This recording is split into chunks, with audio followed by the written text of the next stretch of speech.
મિત્રો, હું તમારી ફ્રેન્ડ પ્રિયંકા રાઠોડ અને અમે ચોટીલાથી રિટર્ન આવી ગયા છે અને આ મારો બીજો બ્લોગ છે અને આ બીજા બ્લોગમાં અમે જઈ રહ્યા છીએ હવે રિટર્નમાં ભાયલા મોગલધામના દર્શન કરવા માટે. હવે મોગલધામ પહોંચીએ એટલે તમને દર્શન કરાવું. ચલો જો મિત્રો, ભાયલા મોગલધામ આવી ગયું છે. મોગલધામ પહોંચી ગયા છે. મોગલધામનો ગેટ છે. ગાડી અંદર જશે. અંદર સરસ મજાની પાર્કિંગની જગ્યા છે એટલે ગાડી પાર્કિંગમાં મૂકી અને પછી અમે કરીશું મોગલમાના દર્શન. જો આ છે પાર્કિંગ એરિયા. સરસ મજાનું મંદિર છે મિત્રો. તમને આજે હું મંદિરના પણ દર્શન કરાવીશ. પેલા ગાડી અહીં ખસે નહીં, ઘસે અંદર. ક્યાં દરવાજા નહીં ખુલે.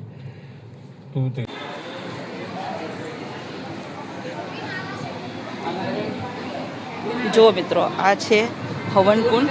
આજે અહીંયા આગળ યજ્ઞ થયો છે અને આ માતાજીની સ્થાપના છે અને આ મહારાજ છે બંને જે માતાજીને સજાવી રહ્યા છે. અને અંદર દર્શન કરાવું મોગલમાના. મંદિર ભલે આમ તમને નાનું લાગે પણ મંદિરનો મહિમા બહુ મોટો છે અને નાનું બી ક્યાંય નથી, ઘણું મોટું મંદિર છે. ચલો દર્શન કરો.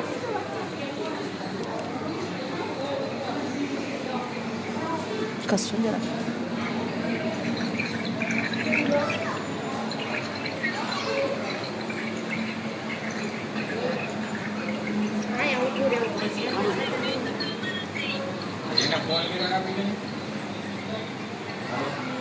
મંદિર ફરતે પ્રદક્ષિણા પાથની બી સુવિધા છે. હનુમાન દાદા છે. મંદિર ફરતેની પ્રદક્ષિણા.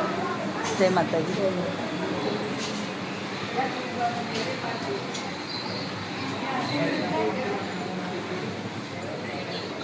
જય માતાજી.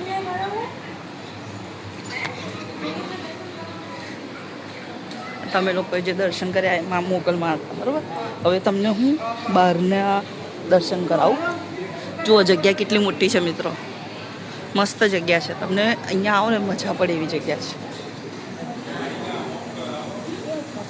આ જુઓ લાલો છે.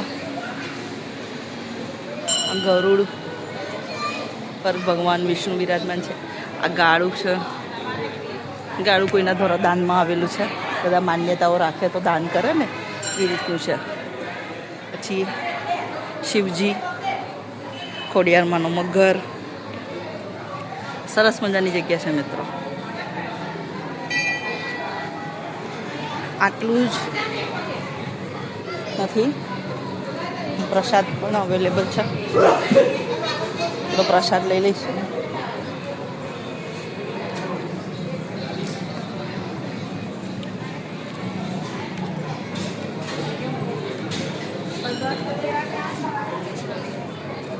મંદિરની બહાર પણ ઘણી એવી સારી મોટી જગ્યા છે મિત્રો.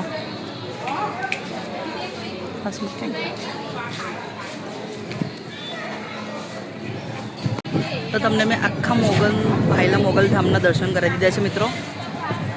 તમે જોયું, આજે નવરાત્રિનો પહેલો દિવસ છે. અમે ચોટીલા જઈ આવ્યા, ભાયલા મોગલમાના ધામના દર્શન કરી લીધા. હવે તો અહીંયા આગળ હું મારો બ્લોગ એન્ડ કરી દઉં છું ભાયલા મોગલમા ધામનો. અને આવી જ રીતના હું તમને આગળ ફરીથી કોઈ એક સરસ મજાના મંદિરના દર્શન કરાવીશ. ઠીક છે?